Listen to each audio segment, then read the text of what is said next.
Hello and welcome to episode 77 of the Pop Collectors Alliance, Talking That Schmish, Volume 3.0, the final volume in this series. We are here tonight on Thursday evening, joined by my co-bearded co-host, Captain Strongbeard, Mr. Piper. Early, I would say, kind of middle range recording tonight. How are we doing this evening?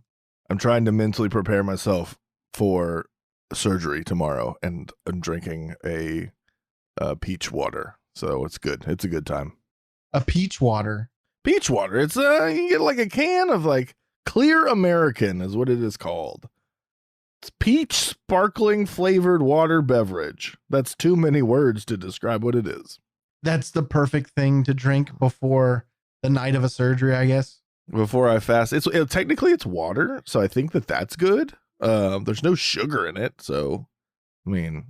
My wife told me, she's like, you got to drink a lot of water tonight so they can steal your blood from your veins. And I was like, okay. Well, we wish you a speedy recovery and a successful procedure tomorrow to take care of what you need to be taken care of. They're going to steal the rocks from my body. The rocks from your kidneys? Yeah, I guess they shouldn't be there. I don't know. My body made them and I just kept them. It's like, oh, what do we need, body? A lot of more rocks. We just need rocks. Yes, that makes a lot of sense.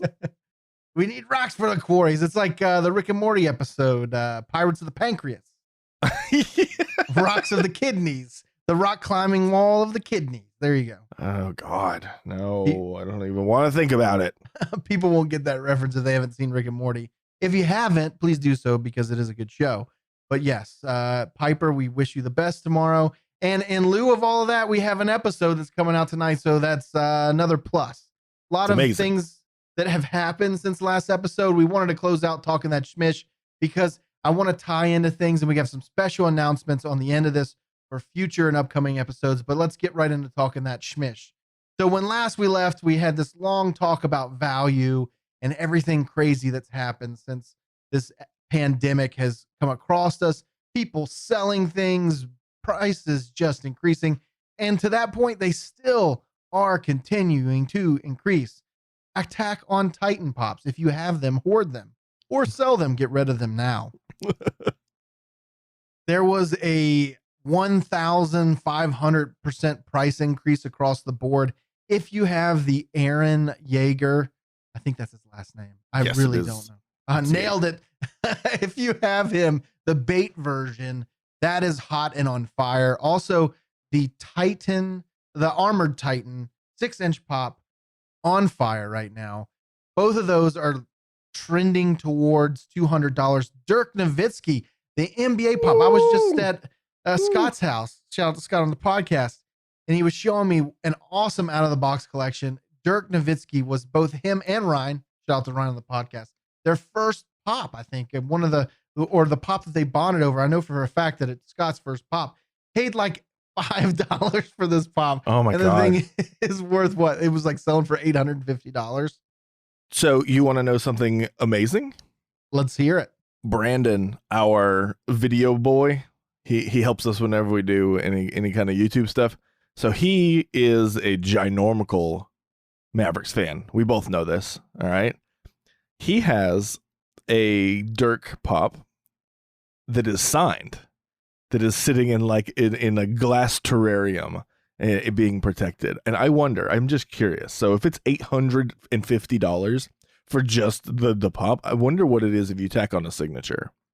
For players, if it's authenticated, it's really, I mean, you could say anything. You know it's authentic. Right? I know it's authentic. But the thing is people want to see it authenticated. And we have Beckett here in the DFW area. So he has pictures, so it wouldn't take him anything to have it authenticated. I'm just saying, once you have that official sticker, you're exactly right, Piper. It could be worth $1,500, $2,000. My question is this, and I'm going to ask you, Piper, and ask the larger audience. If you haven't followed us on social media, you can hit us up on Twitter and Instagram at Pop Alliance Pod, Facebook.com/Pop Collectors Alliance. What is the price in dollar amount for you to get rid of your number one favorite pop? Because even Piper, in your case, and I'm not saying Freddie Funko Sting is one of your favorites, but even him, he's like $300 now. Yeah. The prices are going insane. So what is the dollar value? First, state your favorite pop and then say, what is the dollar value that it would take for you to get rid of it? So it's like a 3-way tie. So it's my 7-Eleven and Rey Mysterio, Freddy Funko as Sting, or my demonic Tyrael from Heroes of the Storm. Those are like my 3 like hands down favorite. Heroes of the Storm. So I think it would be a lot easier for me to get rid of the Rey, the 7-Eleven Rey. I would do like double whatever PPG is. Like I would be comfortable with that. So like $600. Right? I think that's what it would be if I was going by that rule. Now the other two, man, they're both LE pieces. I think the Freddy Sting is a lot more limited. So just like that's always in my brain. So if I have something and I'm like, okay, I'm going to get rid of this. But if I know that there's a limited quantity, I know it's going to be really hard if for some reason I wake up one day and be like, oh man, I'm going to go back and buy that because I really want it in my collection. I know that's a bigger hurdle. And then by that time, who knows, they could be worth like triple. That's the other thing that my brain does not like. It's that fear of like, oh, what if this shoots up in value? And if I did decide I wanted to sell it, I could make even more. My brain is just like, it's a constant battle. So I don't know that I could get rid of those two. I really don't. I know for sure. I think the Freddy Sting would be very difficult for me to get rid of. I don't know a dollar amount for the demonic Tyrael. I don't even know what it's worth, honestly. But yeah, and I understand there's always going to be items that you're just not going to get rid of. And that's an appropriate answer too. If you're not going to spend anything, I mean, you're not going to relinquish it for any dollar amount. And I agree. Like for Benson, in my case, I'm not going to get rid of Benson for any dollar amount. I do have bad luck though. I don't know if anyone else out there has that luck that I do.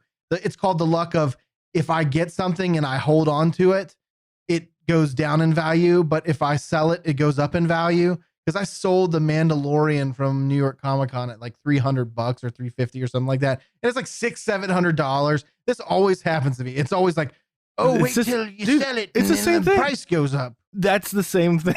I mean, I sold mine too. I was able to pick one up when we were at New York Comic-Con. I sold mine and I made $500 on mine. But now it's even more. And I'm like, oh no, what did I do? And you want to capitalize on those values as collectors, because what does that do? Especially in Piper, your case, you're going for Freddy. So every dollar that you can get more from an item that you don't necessarily want to collect is $1 in your pocket to pay for Freddy's or kidney stone surgery, whatever you want to, call it. I need a new computer. So because every time I touch it, it shuts off. So it makes it difficult for us to record a podcast.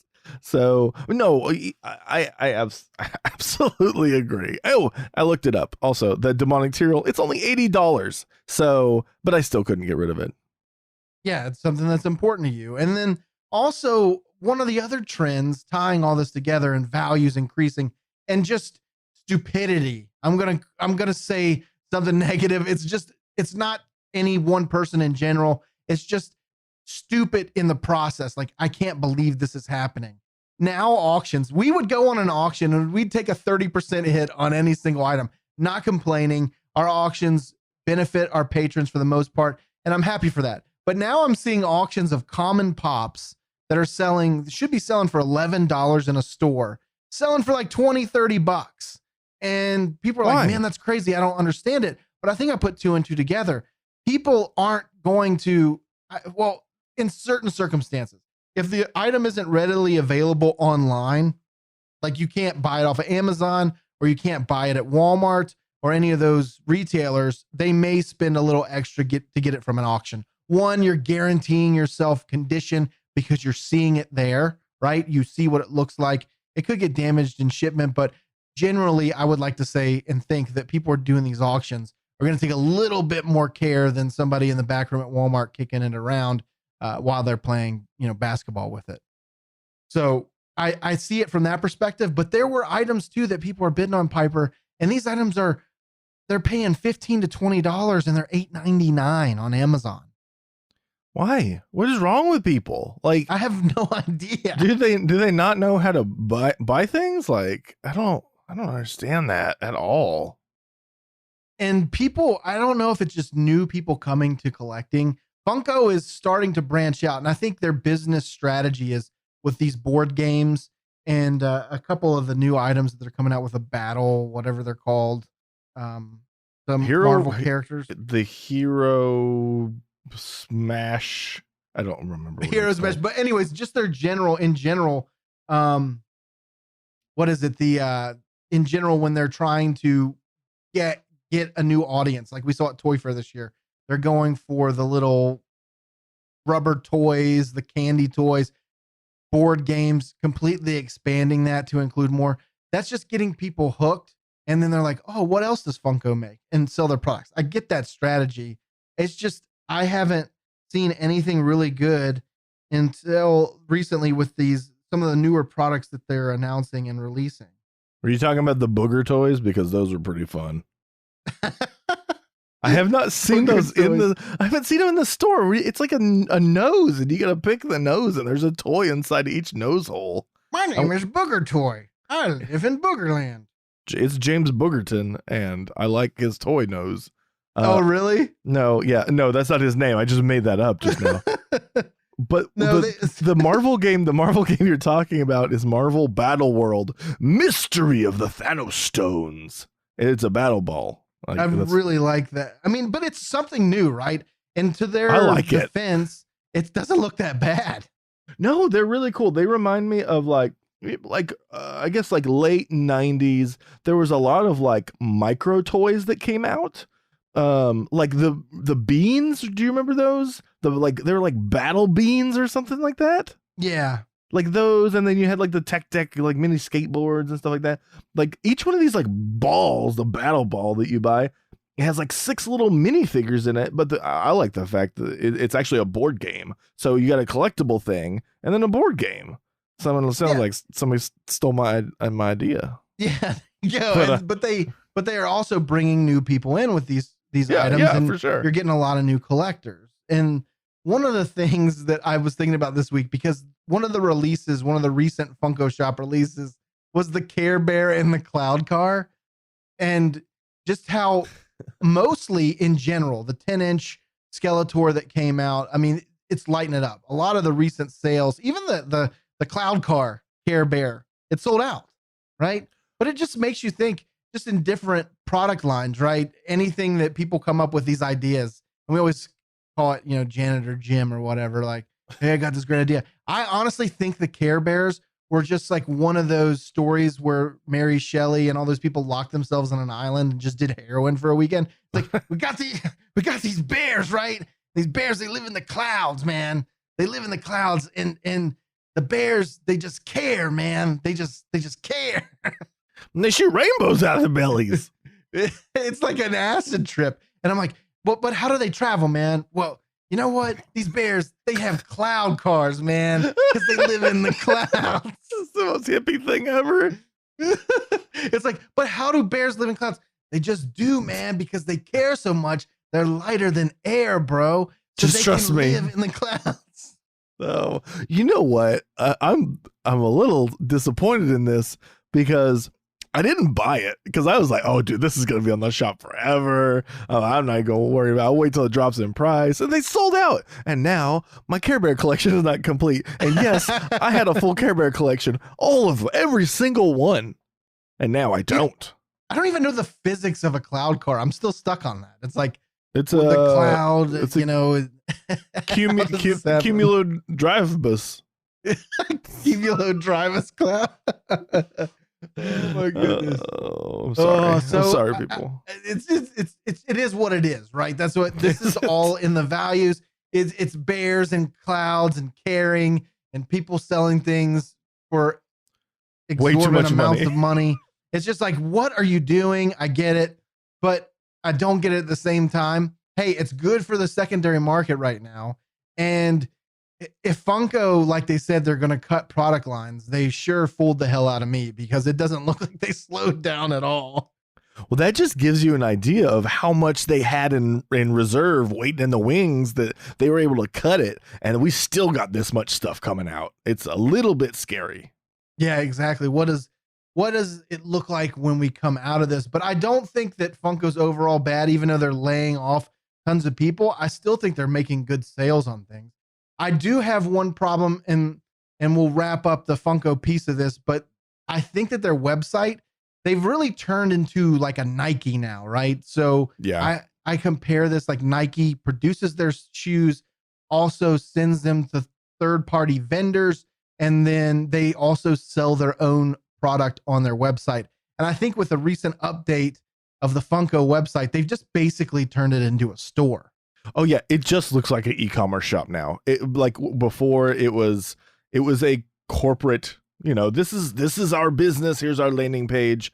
You can't even find their blog anymore. It's not linked. It's at the bottom. It's at the bottom. They like hid it. So I mean, I knew I had to go and because I was checking to see if Funko had released anything for San Diego Comic-Con like the other day, because I was like, I haven't heard anything, and they hadn't.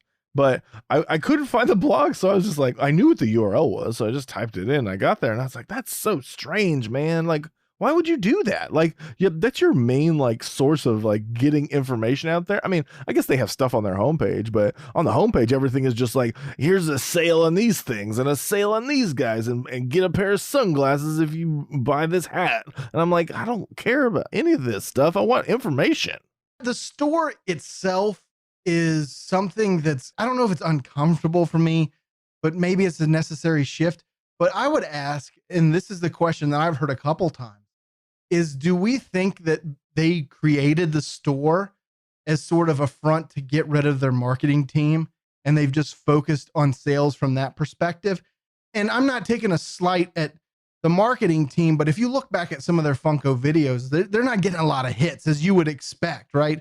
So maybe it's just a whole shift in their marketing strategy. Most likely. I mean, if you look at the main force, it was Instagram and Twitter, live streams, and blog posts. Like that was the core of what they were, at least visibly to us. That's what they were doing. So maybe that's very plausible that they're going to take that switch and be like, okay, we're going to be more a sales centric platform as opposed to a distributor platform kind of approach, which, I mean, maybe it works, maybe it doesn't. But to me, I'm not a fan of that, honestly. I'm like, I was okay with them. They, yes, I like shop exclusives. Those are great. But when you're focusing on selling all of your product and then distributing it to other places, it just doesn't make sense. And plus, I like the very personal approach that they had with doing things like the live streams and giveaways all the time, which that's slowed down a ton. And, all this other stuff. It was really enjoyable. And now it's kind of like, it's definitely a very corporate big business sort of switch.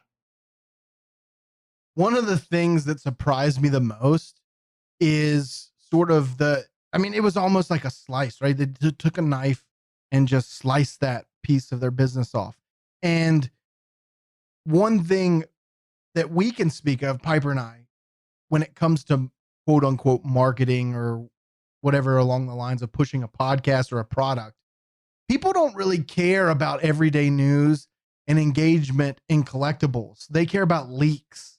They consume that data. And there are people, I'm not going to mention the certain mechanisms that get these leaks, but I haven't seen a lot of leaks lately.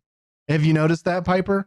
So apparently within that layoff structure, someone got axed that was leaking information. And I think that was detrimental to their marketing team, because what are they going to reveal if they go, okay, we're going to reveal a San Diego Comic-Con exclusive? Yeah, me as a collector who loves it, right? I'm going to tune in and look at it and see what it looks like out of box, because the little Jello skeleton angry man from Dungeons and Dragons, I really wanted to see it.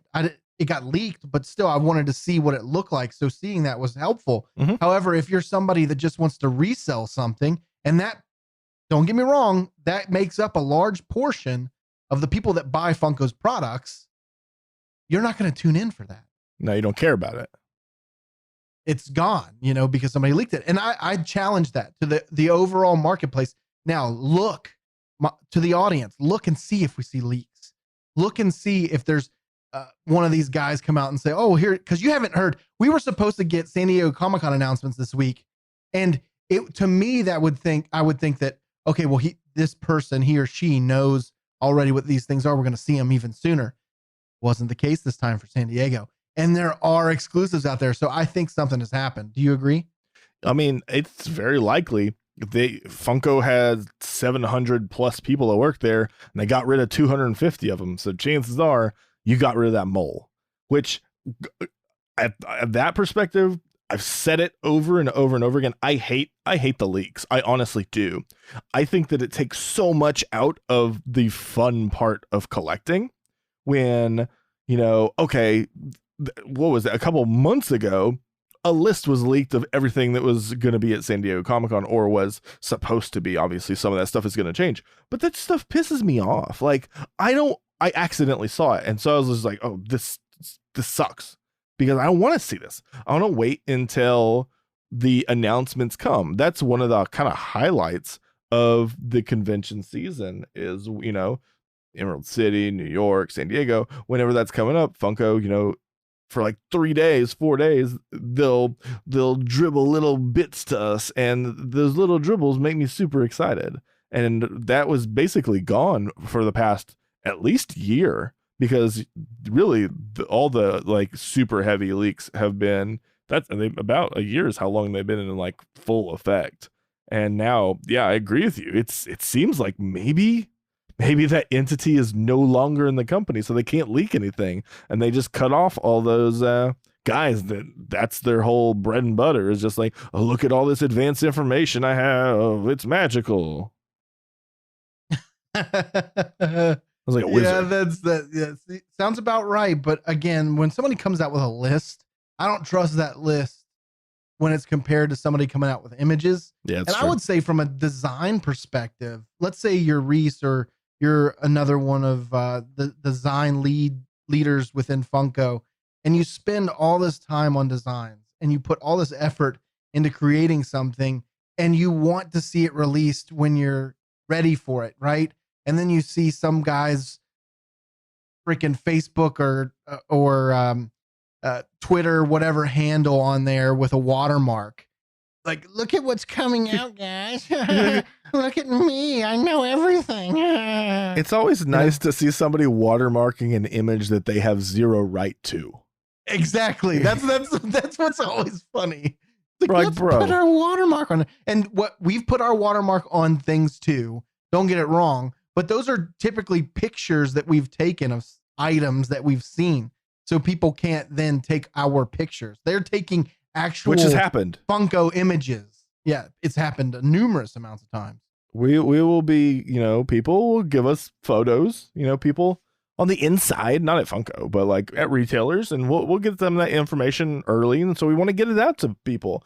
And it's not spoilers. It's always stuff like people know something's coming out, but like, oh, here's what it looks like in person.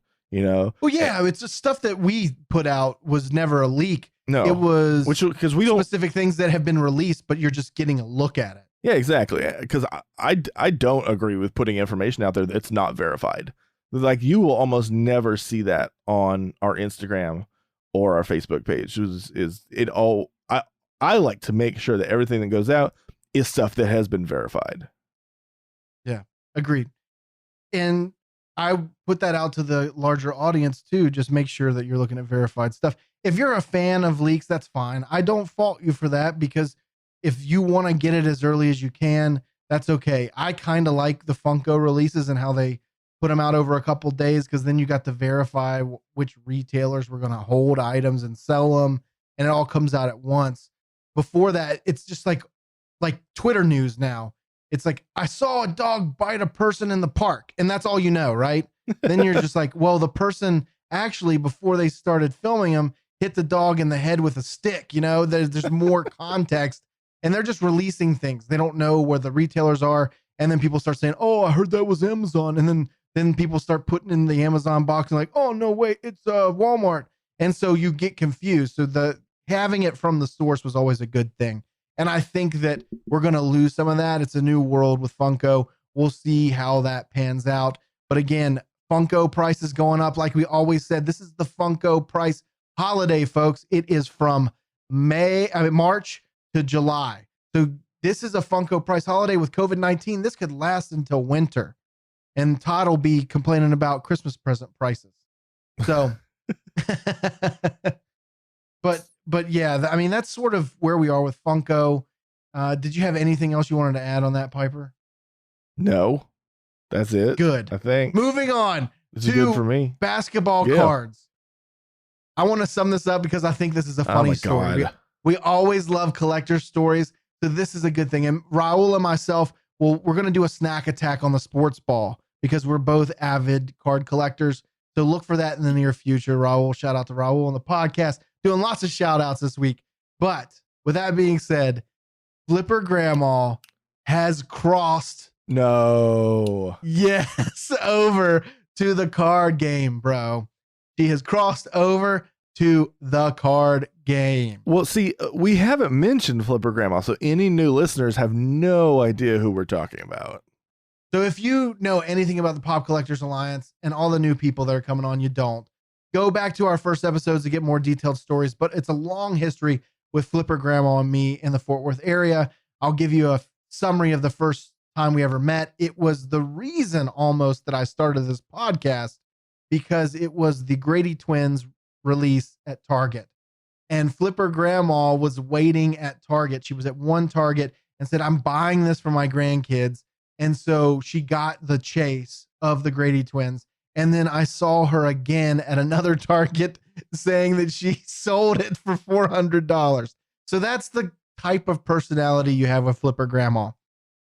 She garbage. But she garbage, son.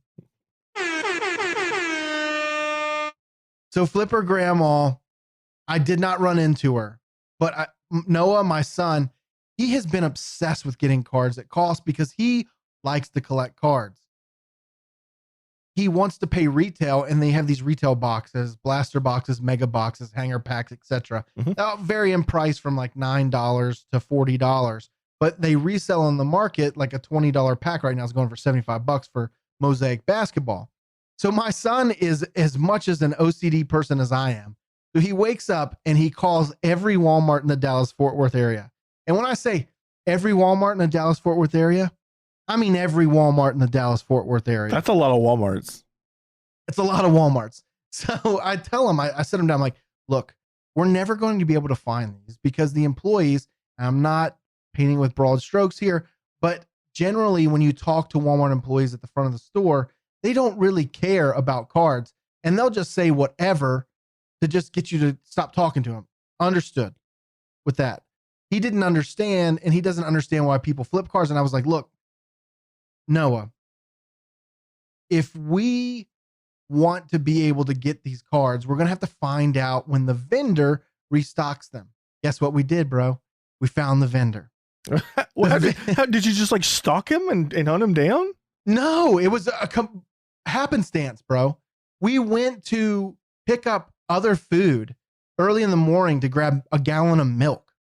We weren't even there for cards. And then we see the person stocking the cards. And we're like, oh no, we done hit the jackpot. So we go over and we talk to the vendor, and there's baseball cards there, and we bought a bunch of them. And there was another guy there, and he's like, man, you're going to buy all of them? And I'm like, no, man, you can have some. And then he bought all of the rest. So, so I found out the schedule of the vendor. Oh. However, this is where I find out Flipper Grandma has joined the card game. So I go, I introduce myself. I say, my son's really looking for things. We want to be able to buy these. We don't know what the schedule is, and Walmart won't tell us. And then she proceeds to tell me every stop in her schedule every day of the week. And then she goes, well, you might have some competition on the basketball side of things. And I go, oh, really? She's like, yeah, there's an old lady and her son. They pretty much hang out on my route and on a friend's route and they've been buying all of our basketball cards as we put them on the shelves. And I go, oh my God. Well, how many basketball cards do you have today? And she goes, every single card, dude. She had 4 boxes of cards. That is 10. That's 10. I'm trying to think, 10 of the blaster boxes and 5 hanger packs or something like that. she bought all 4 boxes. So that's like 40 40 blaster boxes. That's a lot sell of for money. $75. Yeah. And I go, man, I collect Funko stuff too. And there's a lady that does that with her son. And I said the lady's name and she goes, oh yeah, that's her. I was like, oh no. I was like, she's a little old lady. And she's like, yeah, that's it. That's her and her son. And I go, uh-oh. So Flipper Grandma is in the card game now. Hey, you need to ask that lady if she can get some Hidden Fates, some Pokemon Hidden Fates cards, because it's called Hidden Fate or Face. Fates. Okay. Yeah, those are selling for crazy amounts. Yeah, they came out last year, but yeah, they're restocking them at Walmart and Target right now. So I don't know if the vendor got some or what's going on, but yes, they are. There's some, and I play Pokemon. That's why I want it, because I legit I need these. So get them. Yeah. It is definitely hard to find a lot of stuff out there, from swimming pools to trampolines to everything that everyone can flip. And that is talking Schmish. That's what we're all about. We're talking that Schmish. This is the things that are happening in the collector community. If you want to hear more talk of that Schmish in the future, I'm sure we'll do additional episodes, but we kind of wanted to lay the current events out for today over 3 episodes. We've done that. And now to some really good news and announcements for future podcasts and sort of structural changes. And one thing is for certain with this podcast that we can guarantee that we've always been is inconsistent. Always. We are 100% of the time. We are inconsistent every time. That is a truth and a fact. But we've recently brought on some individuals that are going to help us. And Piper's going to explain to you some of the website things. I want to take the podcast first, but he's going to break down some of the awesome changes. And I will say this, Piper has been working his ass off. That's PG-13, so we can pass it, but has been working hard at getting this website to the next level. And he's taken it there. And I'll let him talk about that here in a minute, but I can just say thank you. And I've heard compliments on it. And even my wife was sitting there talking like, what? That's crazy. So if you haven't gone to the website, check it out. But on the podcast end, what I can say is that more frequency in podcasts and more Patreon exclusive content is coming out. You can expect to see a lot more of what we call if you haven't listened to the last podcast on the left, you need to do so yesterday, but they do a thing called side stories, creepypasta, where they do these things. Our version of that, we've always called that snack attacks. So you can expect more snack attacks outside of the box things that aren't typically on our normal topics that we can collect, that we talk about each week. And then for our podcast, we will stick to weekly episodes and frequency. We do have teams of people that are going to be helping us out on the writing end of that. So that's going to be a great thing. And then some of the Patreon exclusive content that we're going to release, we hope to be able to release a Patreon exclusive episode weekly. And that may be a snack attack, or it may be an interview or something like that to benefit that. And one of the things we want to do for patrons, since you guys have supported us so long, let's say we interview somebody that makes a collectible. We're going to do a full, let's say, hour-long interview with them, and we're going to cut that down and put it into an episode, but we're going to leave some of that exclusive content for our patrons only. Some of the questions that are sort of off the cuff that you get into these interviews, so you're not asking these guys the same questions over and over again. One thing I think that we do a great job of and have done on this podcast is interviews, and we want to do more of those.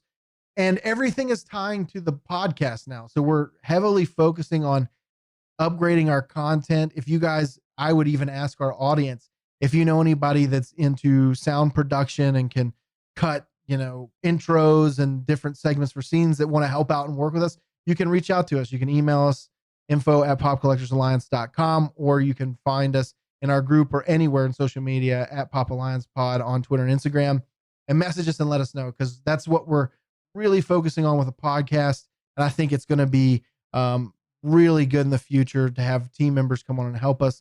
I will announce their names later. I don't know if they want to be brought up on this podcast, but a special thanks to them for helping us out. And then I'll turn it over to Piper for website updates and what Patreon is going to look like.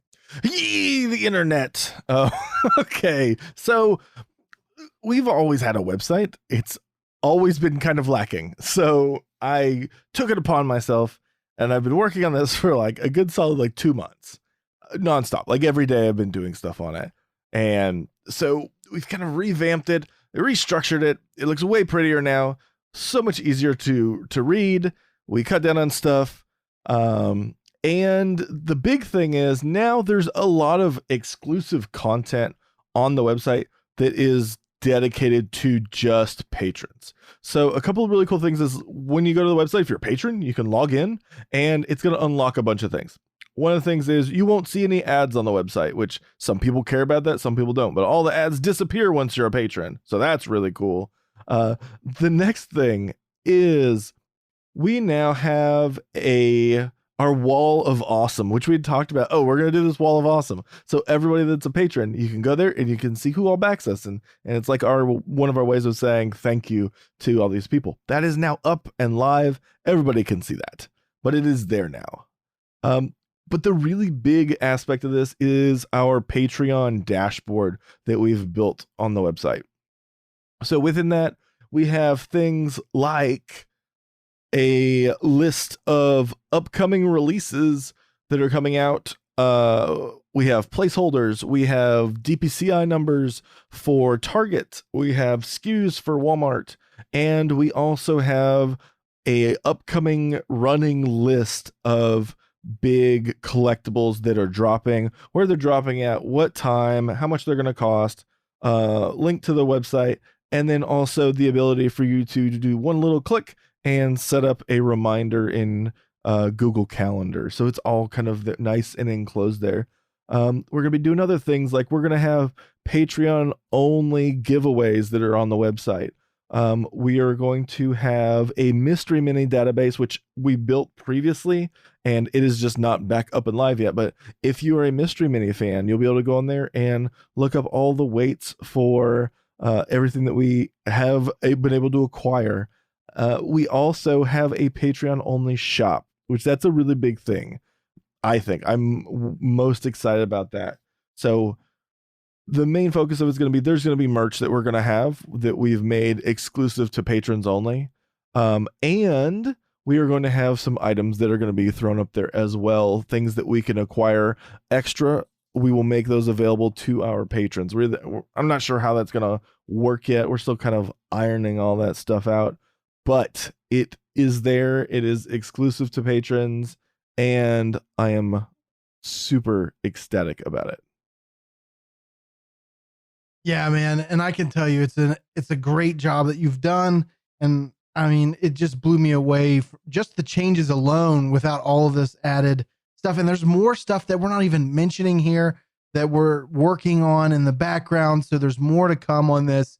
And Piper, I mean, has rolled his sleeves up and gotten so much stuff done in a short amount of time. So it's really been incredible to watch and see all of this stuff come to fruition. I get a message from him almost daily. He's like, look what I did. Look at this, check this out. And it's just like, damn, man, it looks good. So great job, Piper, on that. And I think one of the things that we're trying to do is add value. And I think he's done an amazing job on that. So give him a shout out. And then also check out the new website, as always, popcollectorsalliance.com, and let us know what you think there. I think that pretty much sums up where we're going to be. I do maybe one thing that we'll add, and this is something that we talked about last week, but we have a vaulted list now. So I have an accurate and updated vaulted list, and I think it's something that Piper can take a look at, and maybe that's eventually incorporated into some of the patron only content that we put out there. But yes, more to come on the website. So much great stuff out there with the podcast and everything that's going on at the Pop Collectors Alliance now.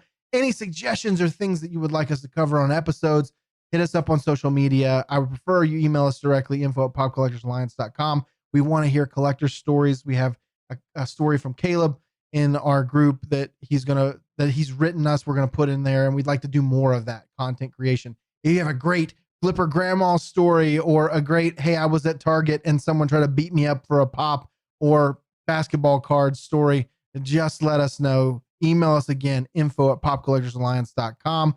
And as we always say on the Pop Collectors Alliance, if you want to help us out, the biggest thing that you can do is rate and review the podcast. And this isn't even exclusive to Apple podcasts. This is across the board. Google Play Music, they're about to change their whole format. So rating us on these platforms, and we're across all of them, helps us out. So if it's Apple Podcasts, drop us a 5-star, anything less than you hate our guts. And if you have time, give us a review. It does a great deal in putting the word out about what the Pop Collectors Alliance has to offer. And we really need to be in first place now because it's us and a couple podcasts talking pops. What up, guys? But we need to be in first place. No offense. We need to be in first place. We are close. So congratulations to our group. We crossed 1,000 members. We did a giveaway. We're going to run another giveaway. And this doesn't change. We're still going to do giveaways and things along those lines. Just expect more from that. And you can expect to see the first podcast. I don't know if we're going to do one next week. We're going to try to, but the new rollout of the schedule and this content calendar the week after the 4th of July. So that's when we hit the ground running. We're going to celebrate a big anniversary coming up for the podcast. Been a long time that we've been doing this. So special things to come. And we are going to push to get to episode 100 before December this year. I think we can do it. And with your help, it's going to be incredible. So until next time, I'm Rick. I'm Piper. Good night. And become a patron right now. I love you. Bye. 3, 2, 1.